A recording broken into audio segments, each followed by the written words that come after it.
would you believe it, from Burundi, takes the title. My word, that is the fastest time this year. She was brave, she was courageous. Shouting Burundi into the camera. Very, very proud 22-year-old is world champion now.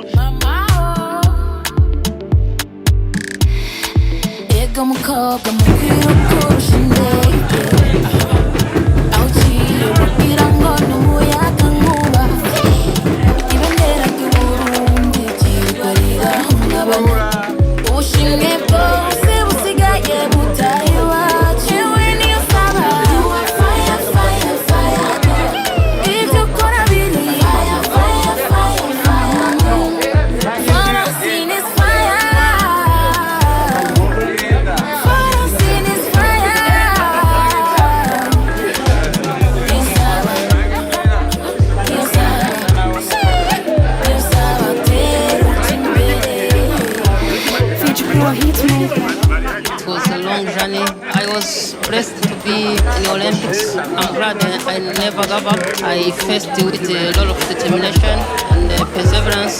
I'm blessed. Francine and Niyonsaba aza kumufata mu bwoko. Erega ibyo ni byo bintu twita sportcast. Kumva nashaka kwibera nkawe. Tubaye batanu nkawe, igihugu kiguma kituga. Wararenganije.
Niyonsaba, would you believe it, from Burundi, takes the title.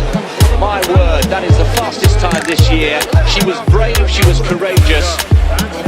Shouting Burundi into the camera. Very, very proud 22-year-old is world champion now.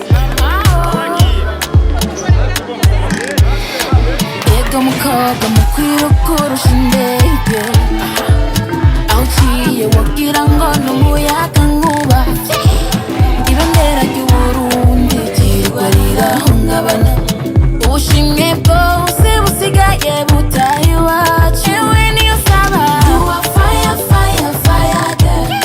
Ibyo ukora biri fire, fire, fire, fire girl. Francine is fire. Francine is fire.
blessed to be in the Olympics. I'm glad I never gave up. I faced with a lot of determination and perseverance.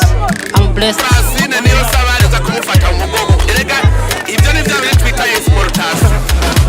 Numva nanjye ushaka kwibera nkawe tubaye batanu nkawe igihugu kiguma kituga wararenganije ntiwazemera shiramo gukomera wiruka urabemeza ubushimwe ni bwawe bakomere turi inyuma yawe nukomere amamara wamamare